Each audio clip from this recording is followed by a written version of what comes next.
Hey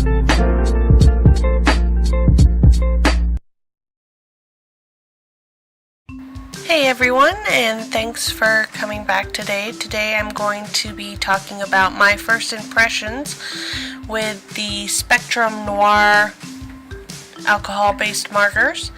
I got 2 packs the other day at Joann's. They were running a good coupon special for 20% off your order, as well as 30% off one individual regular priced item. So I basically got, all in all, one of these sets free.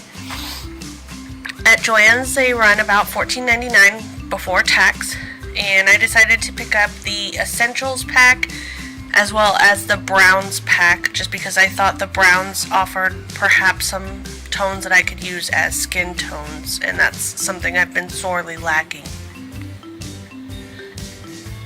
I was really excited about the Essentials pack because it did have the blender in it, as well as a couple of light grays that I was excited to use for shading. And I've got to say that all in all, I've been very impressed with these markers. These markers have done exactly what I wanted them to do, unlike the Conda markers I picked up from Hobby Lobby as my first set. Now, one of the best things that I have found so far about these markers, not only is their general overall performance, but that they actually make my Conda markers work better and actually work really well with my existing collection. And that's something that I am super stoked about, because I didn't really look forward to having to build an entire collection off of just the higher end markers. I'm really glad that these ones actually do work really well with the previous set that I had purchased, just because I'd like a really extensive collection, but I am a bit frugal when it comes to my art supplies, just because I am still a hobbyist. I don't really feel comfortable spending and investing a whole terribly lot, just because I am a hobbyist. I enjoy producing artwork, I enjoy producing my videos, and perhaps selling a few things here and there, but I'm not what I would call a professional, mostly because this doesn't really provide any kind of reliable income for me so far. But I'm really enjoying myself as far as the hobby level, and this artwork that I decided to do my first using of the Spectrum Noir markers was a picture that I had sketched before, and I've had it sitting around for a little while, but I didn't really want to color it yet because I didn't have the colors that I really wanted to use with her, or that I had in my mind anyway. Now, the flesh color that I used on the end of her fingers there was indeed a Conda marker, and here I was just demonstrating that the Spectrum Noir markers are really nice as far as when it comes to not rolling around. I really like the kind of angled barrel that keeps them in place, and the Conda markers definitely roll around all over the place. The only thing that I have found so far that I prefer the Conda markers for, which is super nitpicky and super personal preference thing, because I think probably because they're my first markers, is that, oh yeah, there it came apart, and that's something that happens too because the lids are actually on so tightly that when I try to open them, it more often than not pulls the whole marker apart. So I really love that about the Spectrum Noir markers, is that they don't do that, but I still am left feeling like their caps are on super securely. Now, back to what I was saying as far as the personal preference of the Conda markers, is that on one side of the Conda markers there is a rubber grip, and not so much that the grip is particularly comfortable or useful necessarily, but that it actually helps me identify which side is which without having to look at it very closely. I can definitely just out of the corner of my eye tell which side I'm going to be able to use based on which side that gray rubber is on. With the Spectrum Noir markers, the indicator for what side is which is really faint. It's just a simple black embossing on an already black tube. So like I said, super nitpicky, not a big deal whatsoever. It's not like I'd be like, oh, I can't use these because I can't tell in a flash which side is which. I really am looking forward to getting a more filled out collection of the Spectrum Noirs, just because they are so wonderful to work with. And I think probably the next color set I would get would be the pinks set that they had. I was a little bit frustrated with the fact that beyond the Essentials pack, they didn't really have another mixed pack.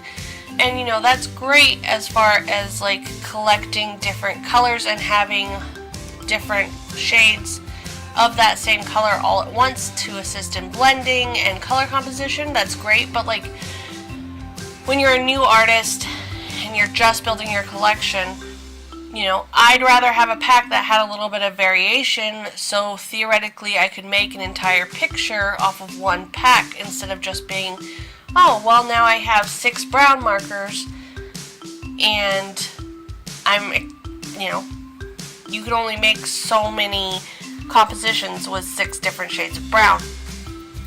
Now, I loved the color pigments and the colors that were offered in each set. I just wish that they had a couple different options. I mean, I think that the color organized sets are really great for artists that already have kind of a standard base of colors and are looking to expand for like easier blending and more variation. I think that's great, and I'm looking forward to, as my collection grows, buying some more of those. But I wish that they had a couple of different options for beginner artists, like the Essentials pack, which was great. I was so excited to see that. You know, it had the 2 cool grays, it had the blender, it had the black, and I believe it had like a tan, and one other color. I don't remember exactly what it was, but you know, that was amazing. I just wish that they'd had maybe 1 or 2 more of those. I would have been really excited to pick those up. As it was, I kind of, had to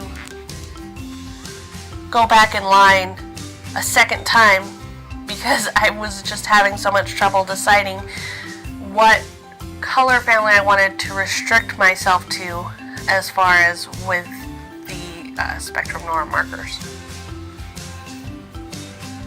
One of the things that I am really looking forward to, that I have set kind of as my first goal in the slightly more than hobby artist category, if you will, is that I'm looking to create a coloring book.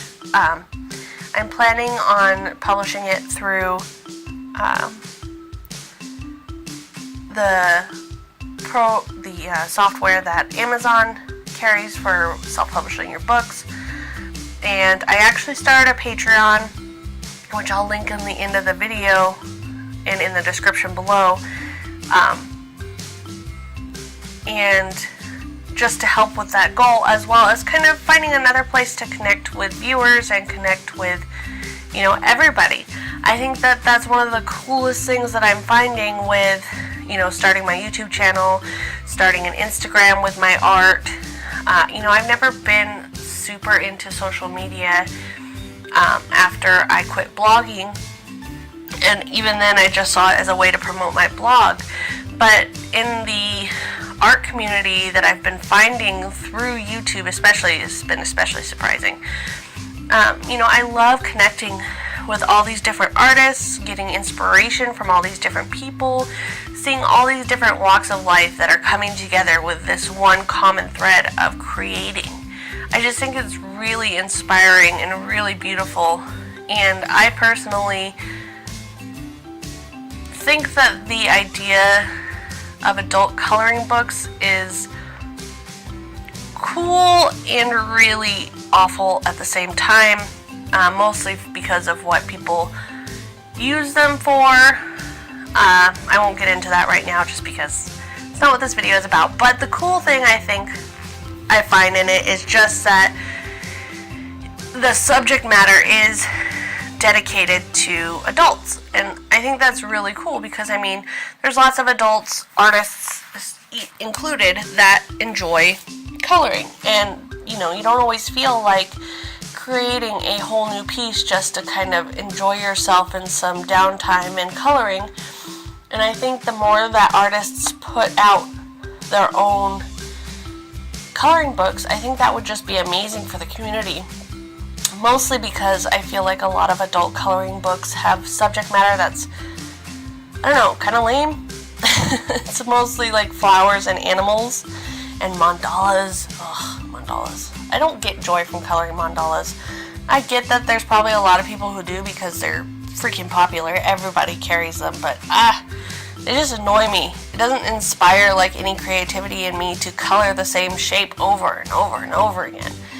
And so I was really looking to put out a coloring book that would appeal to kind of younger adults, not like 50-something adults, but like kind of my own, 18 to 30-ish, kind of age range. I just think that having characters to color or scenery to color or things that are actually really fun to color and design in your mind would be super, super great. And I look forward to putting together illustrations that people might enjoy coloring rather than just like a meaningless design that's repetitive and offers you a lot of space to color, but it doesn't really offer a whole lot of meaning. And so that's kind of my first goal as far as my Patreon, is just to cover the cost of the ISBNs and copywriting. And so that's kind of a long-term goal. The other thing I look forward to doing with Patreon is, there's pledge classes that offer Patreon exclusive live streaming. I think that would be super fun. I'm also going to be offering in a lower bracket once monthly free coloring pages to kind of sample and see where the direction I would be going in my coloring book when it's finally published. I just think it would be a lot of fun, and maybe I'll even host, coloring contests and give shout outs. And I just think that, all the times that I've seen Patreon used, I never really connected with it as far as like really seeing it as like a community rather than just a way to say, hey, look, if you give me money, I'll give you something.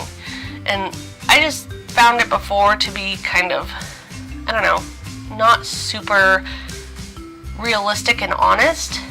And so, but with the artist community, again, like I said, I've been discovering a lot of new things, and one of those new things is that, people use Patreon to connect with their fans and their, the people who appreciate their art. And I think that's really amazing to actually offer things that are, fun, like coloring pages and live streams and contests and all sorts of things. I just have been really discovering some really, really cool things.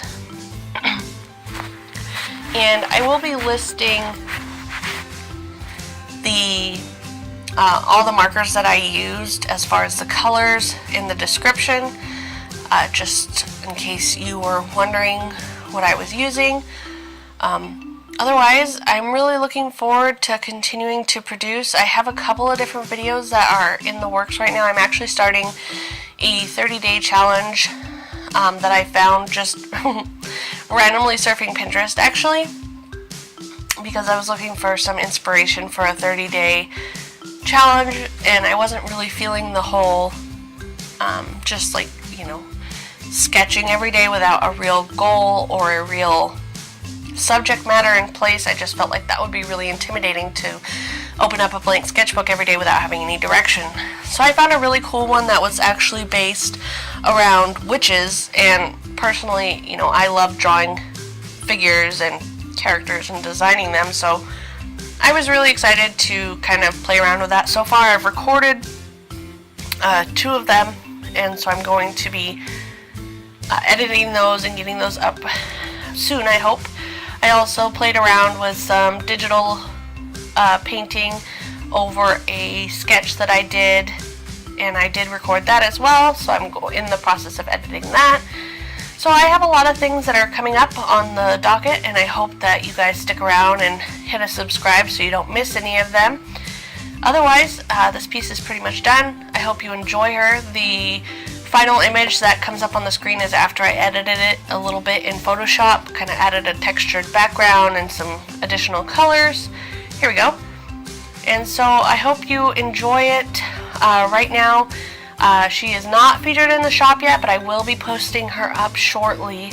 And I hope that you enjoyed the video today, and until next time.